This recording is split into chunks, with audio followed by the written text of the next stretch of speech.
नमस्कार, आप देख रहे हैं श्री एकता टाइम्स नेट न्यूज चैनल और मैं रशीद रसिक आपका स्वागत करता हूं। जैसे कि आपको मालूम है कि पिछले 2 सालों से कोरोना काल ने इंसानियत की रीढ़ की हड्डी तोड़ दी है। पिछले 2 सालों के अंदर देश की आर्थिक स्थिति और लोगों का एक तरीके से ध्येय जो है वो तोड़ दिया है। कोरोना काल ने हिंदुस्तान के लोगों की जो स्थिति है वो तहस नहस करके रख दी है। लोग परेशान हैं, बेहाल है। सरकारें अपने अपने स्तर पर कार्य कर रही हैं। सोशल डिस्टेंस और सैनिटाइज का इस्तेमाल करते हुए लोग मास्क लगाकर अपने जीवन को बंदिशों के अंदर वे जी रहे हैं। और अभी तीसरी लहर आने को है, इसको लेकर भी लोग खासे परेशान नजर आ रहे हैं। लेकिन कहते हैं ना कि दुआ और दवा, इन दो के कारण ही जो लोग आज जीवित हैं वो उसी को महत्वपूर्ण स्थान अपने जीवन में दे रहे हैं। क्योंकि जब दवा और दुआ लग जाती है तो यूँ कह सकते हैं कि मरा हुआ इंसान भी जिंदा हो जाता है। और यह साक्षात देखने को मिला है कोरोना काल के अंदर। लोगों की दुआओं से और अच्छे डॉक्टरों की द्वारा दी गई दवाओं से लोग जीवित नजर आए हैं। कहते हैं कि डॉक्टर भगवान का रूप होता है और कोरोना काल के अंदर बहुत से डॉक्टरों ने इस बात को सही साबित किया है। उन्होंने रात दिन खुद के परिवार की परवाह ना करते हुए, खुद को संघर्षरत रखते हुए उन्होंने लोगों की सेवा की, दिन रात सेवा की। हालांकि वे लोग भी पीड़ित हुए, बहुत सारे डॉक्टरों की मृत्यु भी हो गई, लेकिन फिर भी उन्होंने जो उनका लक्ष्य था लोगों की सेवा करने का, उससे पीछा नहीं छोड़ा। तो सही दुआ और सही दवा यदि दी जाए तो मरा हुआ इंसान भी जिंदा हो जाता है। धनश्री हॉस्पिटल के डॉक्टर शांतनु लोकारे ने यह सिद्ध करके दिखाया है कि किस प्रकार सही कार्य करके लोगों के दिल में अपनी जगह बनाई जा सकती है। तभी तो लोग उन्हें भगवान का दर्जा दे रहे हैं। बता दें कि धनश्री हॉस्पिटल के डॉक्टर ने कोरोना काल के अंदर अपने स्तर पर कार्य किया। न केवल अपने हॉस्पिटल के द्वारा गरीब व असहाय व जरूरतमंद लोगों की मदद की, बल्कि दूसरे हॉस्पिटलों में भी जाकर उन्होंने लोगों को राहत पहुंचाने की कोशिश की, जिसके कारण वे खुद भी कोरोना से पीड़ित हो गए थे। लेकिन ठीक होने के बाद उन्होंने जोर शोर से फिर से अपनी गतिविधियों को बढ़ाया और लोगों का दिल इस प्रकार जीत लिया कि जब भी वे हॉस्पिटल में आते हैं तो लोग उनके चेहरे को देखकर खुद को गौरवान्वित समझ लेते हैं। इसी सिलसिले में डॉक्टर शांतनु लोकारे का साक्षात्कार रशीद रसिक ने लिया है। पेश है एक विशेष रिपोर्ट। बात का आपका शुक्रिया अदा करता हूँ सर। स्वाभाविक है, इतनी कतार सुबह से लगती है लोगों की, और आप हमारे लिए तो आने का भी कारण वही है कि आप थकते कैसे नहीं है। रात के 12 बजे भी अगर इनको फ़ोन करो, जो हमने लोगों से बातचीत की, परिचर्चा की, तो वो मिल जाएंगे। और सुबह 10 बजे से अपनी यहाँ पर उपस्थिति रहते। सो उसके पहले कि आपको मालूम है कि श्री एकता टाइम्स अखबार पिछले 29 ईयर से बम्बई में प्रकाशित हो रहा है और व्यक्तित्वमान जो कैरेक्टर होता है वो आपके सामने हमेशा लाते रहे। लेकिन व्यक्तित्व हमेशा ढूंढने की जो उत्सुकता हमारी रही है, और इसी के कारण हम समाज के अंदर अपने आप को स्थापित करने में कामयाब हुए। आज हम ऐसे व्यक्तित्व के पास आए हैं जिनको ये लोग डॉक्टर शांतनु लोकारे के रूप में जानते हैं। कोरोना का काल तो आप सभी ने देखा। कोरोना काल के अंदर जो लोगों के जहन में 2 चीज़ उभर कर आई वो यही कि दुआ और दवा। कहते हैं कि दुआ से तो कोई भी बच जाता है, लेकिन दवा के साथ थोड़ा बहुत अगर इधर उधर हो गया तो ज़िंदगी चली जाती है। लेकिन अगर सही दवा मिल जाए तो मुर्दा इंसान भी जिंदा हो जाता है। और उसके पीछे अगर साफ सुथरी नीति हो, सकारात्मक दृष्टिकोण हो और अच्छा संस्कार हो तो निश्चित तौर पर जो पेशेंट होता है वो खिल जाता है फूल की तरह। और ये भूमिका शांतनु लोकारे अपने वरिष्ठों के मार्गदर्शन में बखूबी अपने धनश्री हॉस्पिटल के साथ साथ न जाने कितने हॉस्पिटलों में अपना कार्य करने अपनी भूमिका को निभा रहे हैं। और सबसे बड़ी बात, कई हॉस्पिटलों में जाते हैं, ज़्यादा करके शांतनु साहब वहाँ पर जाते हैं, गरीब से गरीब आदमी को मार्गदर्शन करते हैं और जैसे उनकी स्थिति होती उस स्थिति में जाकर उनकी मदद करने की कोशिश वो हमेशा करते हैं। और हमने लगातार 3 साल से इनके ऊपर अपनी आँख बनाए रखी थी और उसके बाद ही हम आज इस भूमिका में आए। हमने रिसर्च करने के बाद में हम यहाँ पर आए। इनसे जानना चाहेंगे, आप खुद ही समझ जाएंगे कि आखिर क्या कहना चाहते हैं। तो सबसे पहला क्वेश्चन जो मेरा शांतनु लोका हिसाब से है वो यही है। सर बधाई हो, आप सबको तो ठीक कर देते हैं लेकिन आप कभी बीमार नहीं पड़ते, क्योंकि आप इतना दौड़ते हैं। कहते हैं कि जो दौड़ने वाला आदमी कभी बीमार पड़ जाता है, इसका क्या कारण है सर? बस आप लोग का आशीर्वाद है सर, सब पेशेंट्स दुआ दे के जाते हैं, वो तो लगनी ही है। ये तो बात सर एक क्वेश्चन जो हमारे दिमाग में हमेशा आया, आप इतना बड़ा हॉस्पिटल में हैं बाकायदा, और कई हॉस्पिटलों में हमने जाकर देखा आप समय पर बराबर पहुंचते हैं और लोग इंतजार करते हैं कि साहब आएंगे, तो आप आए तो उनको आपको पता नहीं, जब वो आते हैं तो आपका चेहरा देख के खुश हो जाता है कि डॉक्टर साहब आ गए। तो इसको आप किस रूप में लेते हैं और क्या है इसके? बस सर बहुत अच्छा लगता है सर, जब पेशेंट हंसता है, पेशेंट तारीफ करता है जी, दुआ देके जाता है। अच्छा होने के बाद जो संबंध बनते हैं जी जी जी, और वो लॉन्ग लास्टिंग रहते हैं। जी, अभी जी। कुछ पेशेंट है यानी 10-10, 15-15 साल से आते हैं। Right sir. कुछ नहीं तो ऐसी त्योहारों पे फोन करके विश करते हैं कि Right, डॉक्टर साहब आ नहीं सका पर फोन क्या आपकी याद आ गई तो फोन कर लिया। क्या तो वो सब बहुत छू जाता है सर, मन छू जाता बहुत है। अच्छा लगता है सर मतलब इसको आप अपनी उपलब्धि मानते हैं? यस सर, अचीवमेंट ही है सर। क्या बात है, हाँ, ये नहीं रहेगा तो काम करने में क्या मजा आएगा। क्या मजा आएगा। हाँ। सर एक इसके लिए शायद आपको अवार्ड वगैरह भी मिले, बहुत सारे प्राइज मिले हमने देखा। यस सर, वो कोरोना के काल में हम लोग कंटिन्यूस डे 1 से हॉस्पिटल कोविड सेंटर बना के रखा था। जी जी, और हम लोग ने बहुत सारे पेशेंट्स ठीक किए। जी जी। इधर से बहुत सारे पेशेंट्स बड़ी उम्र वाले 90+ ओह, चल के भी घर पे गए हैं, oh my God. Recover Very होके। अच्छा, और उसके लिए फिर एज अ कोविड वॉरियर मेरे को जी। ये अवार्ड मिला हुआ था। वो तो मिला ही था क्योंकि यहाँ आपकी तारीफ में हमने देखा है सर, ऐसा वो कौन सा गुण है आपके अंदर? हमने बहुत कोरोना काल में बहुत डॉक्टरों को देखा, लेकिन हमने देखा कि डॉक्टर एक ही है और वो जगह बदलते चले गए, स्थान बदलते चले गए। आप कितने हॉस्पिटल में हमने आपको देखा, आखिर वो उसके पीछे सोच क्या है आपकी, क्या रीजन रहा? बस सर मदद करनी थी। क्या हो गया, एकदम स्टार्टिंग में सब लोग डरे हुए थे, ठीक है। ऑब्वियसली हम लोग भी डरे हुए थे कि इसको कुछ मालूम ही नहीं था क्या करना है क्या नहीं। राइट बाद में एक समय आ गया कि घर बैठे बैठे भी बहुत कंटाला आ गया। राइट। बाद में सोच लिया कि अभी करना ही है, ओह भाई, तो फिर कर दिया। मेरे साथ मेरे पिताजी जो 65+ है, जी जी, वो भी डे 1 से काम कर रहे हैं। वो भी डॉक्टर है? हाँ, और उनके वजह से ही शायद से हिम्मत हुआ कि उन्होंने पहले प्लेग बिग में भी काम किया हुआ है। ओह, एक्सपीरियंस का है। यस, तो उन्होंने प्लेग में कुछ नहीं, इसमें क्या होगा, अच्छा, करते करके। लेकिन आप भी थोड़ा इफेक्टिव हुए थे, ऐसा सुनने में आया मेरे था। को भी हुआ था हाँ, सर। हाँ। लकीली बहुत माइल्ड था। हम्म, पर प्रॉपर इलाज मिला। अपने दोस्तों को ही बोला था कि भाई तुम लोग ही देखो। हाँ। यही हॉस्पिटल में एडमिट था धनश्री में। हाँ, वो आके देखते थे, जो उन्होंने कहा वो मैं करते गया क्या बात। और ठीक हो गया सर। सो आपने एक बात देखी कि पता था कि ये भी प्रभावित हो सकते हैं, लेकिन जनसेवा का जो जज्बा था, जो जोश था, वो उसमें कमी नहीं आई। वो खुद उससे पीड़ित हो गए, लेकिन अब ठीक होने के बाद में फिर से सक्रिय हो गए। तो जब दोबारा आप सक्रिय हुए सर, तो Yes. तब आपको कैसा लगा, बताओ उसके बाद में आपको क्या लगा? बाद में तो और हिम्मत बढ़ गई ना, अभी क्या हो सकता है।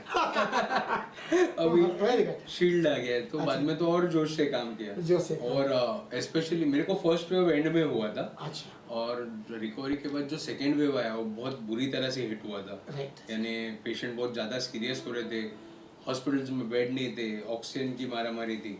ऑक्सीजन हम लोग ने ब्लैक में खरीदा हुआ है ओह माय कि पेशेंट को कम ना हो करके। Right. हॉस्पिटल के बाहर 5-5, 6-6 एम्बुलेंस लगते थे, जी जी, जहाँ जाके उनको बोलना पड़ता कि बेड नहीं है। बहुत बुरा लगता था राइट कि सीरियस पेशेंट ही आते थे सब, राइट राइट, आईसीयू होने के कारण। और वेंटिलेटर्स थे हमारे पास, तो हम लोग वेंटिलेट कर रहे थे पेशेंट। जी जी, यानी एकदम हार्डकोर हम लोग ने Covid centre with intensive care ये करके रखा था। और बाद में वो इतना ज़्यादा हो गया था कि लोगों को जा जाके बोलना पड़ता था मेरे को कि बाहर खड़े कि प्लीज़ लेके जाइए, इधर बेड नहीं है, जैसा बेड होगा मैं आपको बुलाऊंगा। बोला।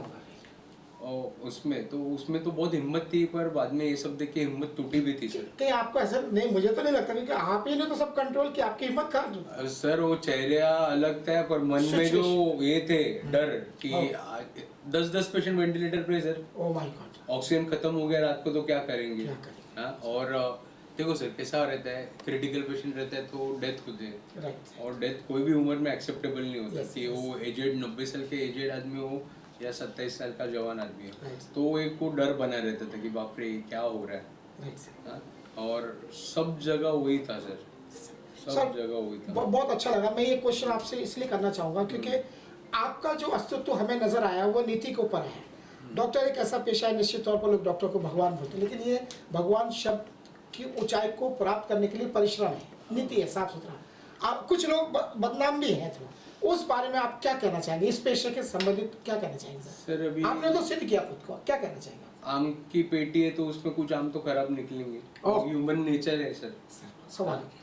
कोई लोग नाम के लिए काम करते हैं, राइट हमें तो मजा आता है कि कोई हमारा नाम ले तो अच्छे से ले। राइट, हाँ बराबर। कोई लोग पैसे के लिए काम करते हैं, पैसा ये सब चीज कराते हैं सर, राइट, हाँ ओके ओके, उसके लिए कुछ नहीं कर सकते। कुछ ना कुछ मानते हैं आप इस हाँ बात? वो it is a human nature sir. जी जी जी, मोह माया में फंस जाता है आदमी। Right right.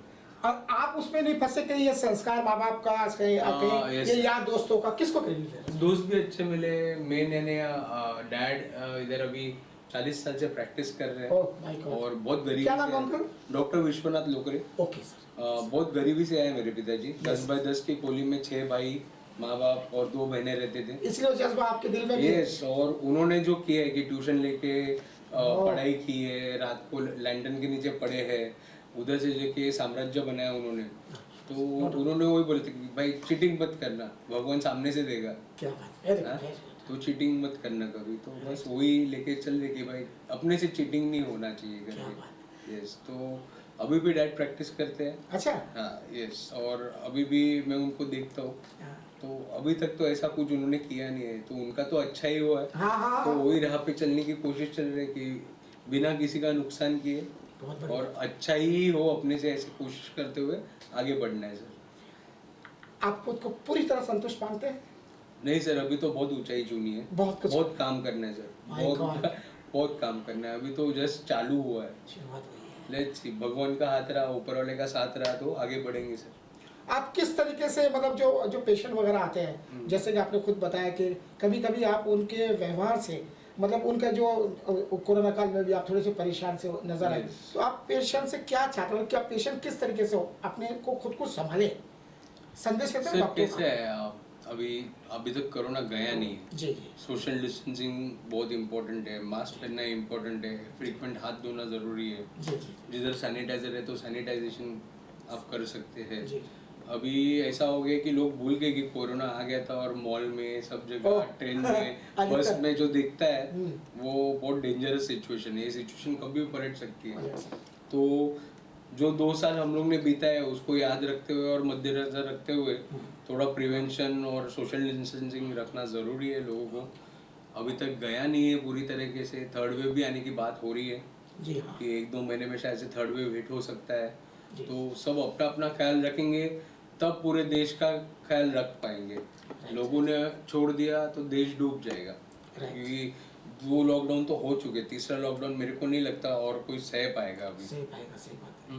Financially, emotionally and physically Right. लोग ड्रेन हो चुके हैं अभी पूरी Right. तरीके से। तो वो मद्देनजर रखते हुए थोड़ा खुद का ख्याल रखिए, अपने आप फिर थर्ड वेव से बच जाएंगे हम लोग। आप पढ़ाई बम्बई में ही की है क्या? मेरा स्कूलिंग तो बोरिवली में ही हुई है। ओके जूनियर कॉलेज साठे महाविद्यालय में हुआ, ओके। विले पार्ले।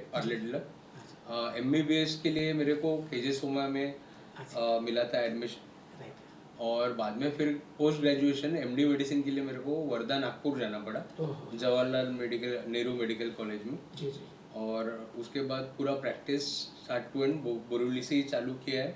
स्टार्टिंग में बहुत सारे चैरिटेबल ट्रस्ट, जैसे कि अपना नवनीत है, मानव जी, जी। कल्याण केंद्र, फिर खानदेल हितवर्धक मंडल, गुजराती सेवा मंडल, जी जी ताइमा डायग्नोस्टिक सेंटर था मालाड में है, राइट। उधर जा जाके बहुत सर क्या किया, तब हमने खुद देखा है इसका। जवानी भी थी और जोश भी था। तो अभी भी तो आप जवान ही है, हाँ, पर जो अभी- आपकी रफ्तार है तो सर क्यों बुजुर्ग मानते हैं आप? नहीं बुढ़ा तो नहीं, पर तब बहुत एज कम था तो भागदौड़ बहुत ज्यादा बहुत होती थी। मेहनत की, इसीलिए तो अभी आप आया, हमने देखा। हाँ, सुवर्ण हॉस्पिटल था उधर, तो ऐसा था कि रात को 2-2, 3-3 बार, 4-4 बार जाके पेशेंट देखा हुआ है। जी जी जी इवन नवनीत में भी वैसी ही सेवा की है, रात को 2-2, 3-3 बार जाता था।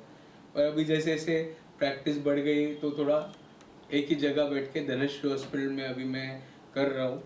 धनश्री में लास्ट 11 साल में मैंने डायलिसिस सेंटर डेवलप किया है, ICU डेवलप किया है इधर। जी, जी। OPD तो भगवान के दया से अच्छी चली रही है।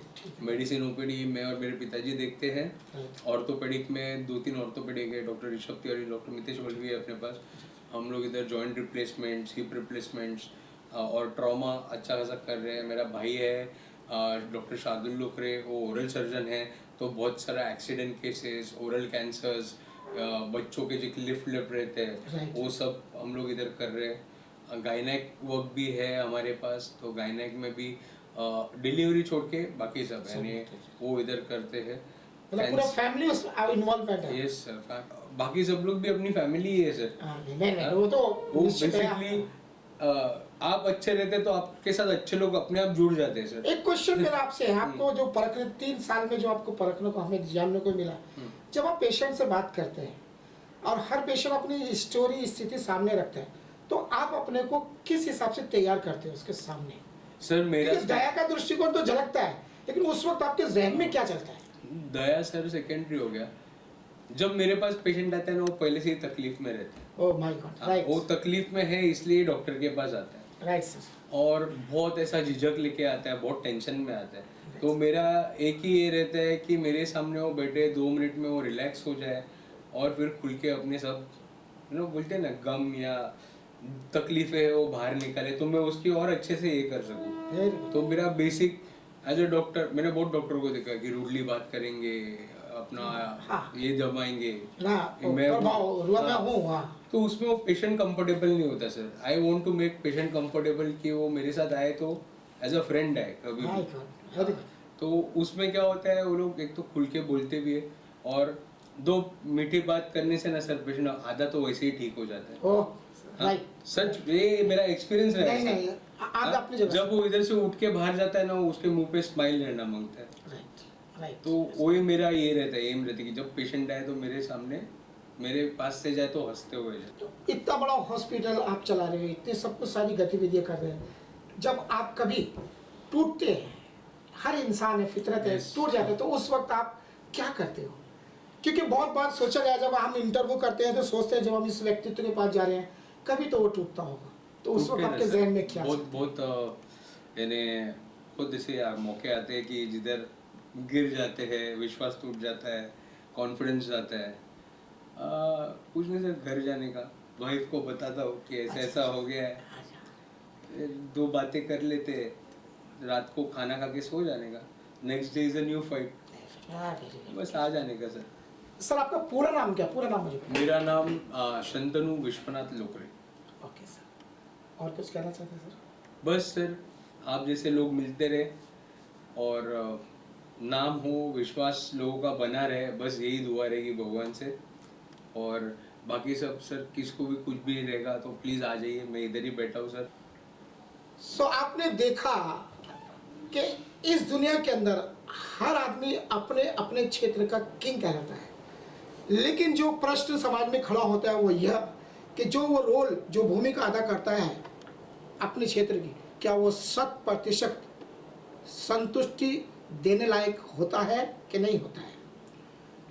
अगर उसकी अंतरात्मा इस बात को सहन कर ले, समझ ले कि जिस पेशे पर वो सक्रिय है 100% वो रोल अदा कर रहे हैं, तो निश्चित तौर पर उनका पेशा और उससे लाभ उठाने वाला व्यक्तित्व भी खुश होकर जाएगा।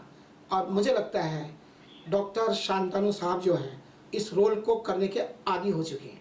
लोकारे साहब के साथ में आपने कोरोना काल के अंदर काफ़ी काम किया है, उनकी भूमिका के बारे में क्या कहना चाहिए? आप सब एक ही हैं, आपने भी बहुत परिश्रम किया है, लेकिन कहते हैं ना कि एक कैप्टन होता है और साथ में चलते हैं, तो उस बारे में आप क्या कहना चाहेंगे सर? डॉक्टर शांतनु लोकारे सर के साथ मैं लास्ट 5 ईयर से वर्क कर रहा हूँ। हाँ। और कोविड काल में तो सर ने बहुत ही एक्सट्रीमली, मतलब जो डॉक्टर का भूमिका था कोविड में, एकदम ऊपर जाके सर ने काम किया है। सर को खुद को भी कोविड हो गया था, वो टाइम हम सर के साथ मतलब देखने जाते थे कि सर अभी आप कैसे हैं, तो सर हमको दूर कर देते थे कि नहीं आप लोग बाहर रहिए। एक इमोशनली हम लोग सर से काफ़ी अटैच थे उस टाइम में, क्योंकि सर के साथ दिन रात हम लोग काम कर रहे थे। 3-3 बजे 4-4 बजे हम लोग यहाँ से जाते थे, तो उस पेशेंट्स हमेशा बेड ही रहते थे। तो मैं सर के साथ लास्ट 5 साल से हूँ और धनश्री हॉस्पिटल में लास्ट 2 साल से ICU संभाल रहा हूँ। तो अच्छा लगता है सर के साथ काम करना। आपको 5 साल के अंदर इनका ऐसा कौन सा गुण ऐसा लगा कि जिससे आप इतना प्रभावित हुए? ऐसा कौन सा गुण है आप इनके साथ में दिल से काम, मतलब मन से काम करते? सर बहुत ही ज़्यादा ईमानदार आदमी है और एक डॉक्टर को सबसे ज़्यादा ईमानदारी होना चाहिए। पैसे तो हर कोई कमाता है, इज्जत हर कोई कमाता है, लेकिन ईमानदारी बहुत कम लोग के पास होती है। ईमानदारी इन द सेंस सिर्फ पेशेंट्स के साथ नहीं, बाकी नॉर्मल लोगों के साथ भी बहुत ज़रूरी होता है। तो सर काफ़ी ईमानदार है, बहुत ज़्यादा ईमानदार है। कि सर बहुत ही डाउन टू अर्थ है, थोड़ा भी ईगो नहीं है सर में कि आए और आप क्या कर रहे हो, क्यों कर रहे हो। एक सीनियर जो होता है वो काफ़ी टाइम्स चिल्ला देता है अपने जूनियर्स को। सर का ऐसा बिल्कुल भी नेचर नहीं है। अपने आप ही सब छोड़ देते हैं कि भाई मैं फिजिशियन हूँ, मैं पेशेंट को ट्रीट करूँगा, पैसे का आप देख लो, जो भी देगा देखा जाएगा। तो सर के साथ काम करने में बहुत मजा हमको आता था। तो तब से ही सर के साथ हम लोग एकदम जुड़ गए कि अब वर्क करना है तो सर के साथ ही करना है। तब से हम लोग साथ में ही काम कर रहे हैं। तो आपने देखा कि जैसे औरतों के गहने होते हैं, कंगना, चूड़ी, उसी तरीके से इनका गहना जो है ना ईमानदारी है, और जो डॉक्टर के पेशा में सबसे बड़ा गहना है। और लोकारे साहब ने ये सिद्ध किया हमारे दृष्टिकोण के तहत भी, और जो उनके साथ कार्य करे उनके नज़रिए से भी। तो निश्चित तौर पर अगर कोई हॉस्पिटल चलाने वाले जो प्रभावशाली व्यक्तित्व हो, अगर इस प्रकार का दृष्टिकोण रखकर समाज में अपनी भूमिका अदा करते हैं, तो निश्चित तौर पर व्यक्तिगत तौर पर तो अच्छी बात है ही है, साथ ही साथ में समाज के लिए बहुत ही अति उत्तम बात है। तो लोकारे साहब निश्चित तौर पर समाज के हिसाब से बधाई के पात्र हैं, हम तो यही कह सकते हैं। उनपे जो गर्भाट से उबाल आता है, वो सच्चाई का जो उभार है वो उभर कर आ रहा है। तो निश्चित तौर पर जरूरी है समाज में। और दूसरे जो डॉक्टर हैं जिनके कारण दवा के साथ में जो भगवान शब्द जुड़ा है, उसको स्थापित करने की कोशिश में ही शांतनु लोकारे साहब संघर्षरत है, और उनके साथ में उनकी पूरी टीम उनके दृष्टिकोण के तहत खुद को समर्पित की है।